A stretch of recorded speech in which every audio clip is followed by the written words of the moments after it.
Hello दोस्तों, आज हम राजा विक्रमादित्य और प्रेत आत्मा की कहानी को आपके सामने लेकर आए हैं। यह कहानी राजा विक्रमादित्य की वीरता और अडिग साहस का अद्भुत उदाहरण है, लेकिन इस बार उनका सामना एक ऐसी अज्ञात शक्ति से हुआ जो रहस्यमयी और अत्यंत खतरनाक थी। रात के अंधेरे में एक अजीब सा सन्नाटा था। उज्जयिनी के राजा विक्रमादित्य राजमहल में विश्राम कर रहे थे। अचानक उनके महल में एक भयभीत सैनिक दौड़ता हुआ आया और राजा को बताया, महाराज, पड़ोसी राज्य में एक भयावह आत्मा ने कहर बरपा रखा है। हर रात लोग गायब हो रहे हैं और अगली सुबह उनकी लाशें मिलती हैं। प्रजा डरी हुई है और पड़ोसी राज्य के राजा ने आपसे सहायता की विनती की है। राजा विक्रमादित्य ने स्थिति की गंभीरता को समझते हुए स्वयं उस राज्य की ओर प्रस्थान करने का निर्णय लिया। रात का समय था और अंधेरे में कोई आवाज तक नहीं थी। रास्ते में विक्रमादित्य एक निर्जन गांव से गुजरे, जहां हर घर के दरवाजे बंद थे और कोई भी बाहर नहीं दिख रहा था। यह गांव अत्यंत डरावना और सुनसान था। राजा ने देखा कि हर घर के बाहर राख से बने हुए अजीबो गरीब निशान बने हुए थे। विक्रमादित्य ने अपने रक्षकों से कहा, यह जगह अवश्य ही किसी रहस्य को छुपाए हुए है। उन्होंने ध्यानपूर्वक निशानों का निरीक्षण किया और समझ गए कि ये निशान किसी तांत्रिक क्रिया का हिस्सा है।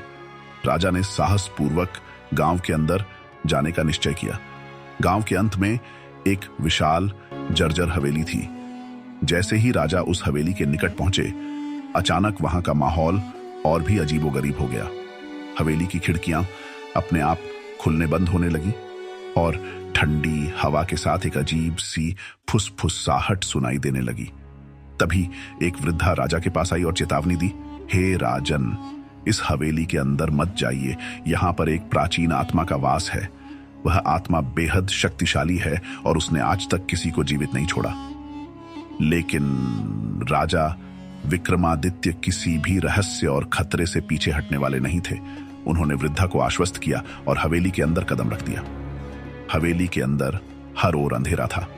राजा ने अपनी तलवार निकाली और सतर्क होकर आगे बढ़े। अचानक उनके सामने एक परछाई प्रकट हुई। यह कोई साधारण परछाई नहीं थी।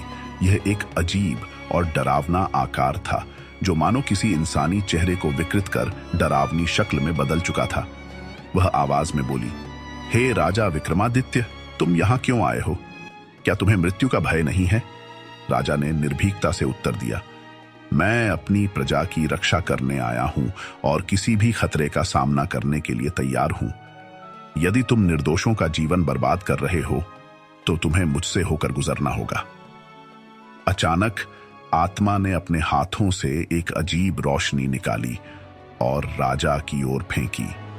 विक्रमादित्य तुरंत समझ गए कि यह एक जादुई प्रहार है।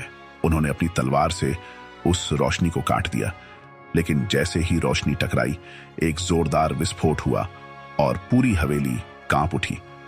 विक्रमादित्य ने महसूस किया कि इस आत्मा में तांत्रिक शक्तियां हैं, परंतु वे निडर थे। उन्होंने अपनी तलवार उठाई और आत्मा पर प्रहार किया, पर आत्मा हवा में घुलती सी दिखाई दी और पीछे से हंसते हुए बोली, तुम मुझे हरा नहीं सकते राजा विक्रम।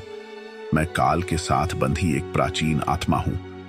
इतना सुनते ही विक्रमादित्य को समझ में आ गया कि यह आत्मा केवल शक्ति से नहीं मरेगी, इसके पीछे कोई गहरा रहस्य है। तभी उन्होंने देखा कि हवेली के एक कमरे में एक पुराना पीतल का घड़ा रखा हुआ है। उस घड़े पर तांत्रिक प्रतीक अंकित थे। उन्हें आभास हुआ कि आत्मा का बल शायद इस घड़े में बंद है। राजा ने जल्दी से घड़े को उठाया और उसे अपनी तलवार से तोड़ दिया। जैसे ही घड़ा टूटा, आत्मा ने दर्दनाक चीख निकाली और उसके शरीर में झटके आने लगे। आत्मा चिल्लाई, तुमने मेरी शक्ति का स्रोत नष्ट कर दिया है राजा विक्रमादित्य। अब मेरी मुक्ति का समय आ गया है। इतना कहते ही आत्मा धुएं में बदलकर हवेली से बाहर निकल गई और देखते ही देखते हवा में विलीन हो गई। आत्मा का अंत होते ही हवेली में फैला सन्नाटा गायब हो गया और चारों ओर रोशनी फैल गई। विक्रमादित्य ने गांव के लोगों को इसकी सूचना दी और अगले दिन उन्हें राज्य में सम्मानपूर्वक वापस लाया गया। राजा विक्रमादित्य की इस बहादुरी की कहानी सुनकर हर कोई उनके साहस और वीरता का गुणगान करने लगा। उनके पराक्रम और विवेक ने एक बार फिर साबित कर दिया कि निडरता, बल और बुद्धि के साथ कोई भी अज्ञात शक्ति हार मान लेती है। इस कहानी से यह सीखने को मिलता है कि सच्चा साहस और बुद्धिमत्ता किसी भी रहस्य और भय से पार पा सकते हैं। राजा विक्रमादित्य का साहस हमें बताता है कि यदि आप निडर होकर किसी कठिनाई का सामना करते हैं तो आप अपने लक्ष्य तक अवश्य पहुंच सकते हैं। Thanks for watching.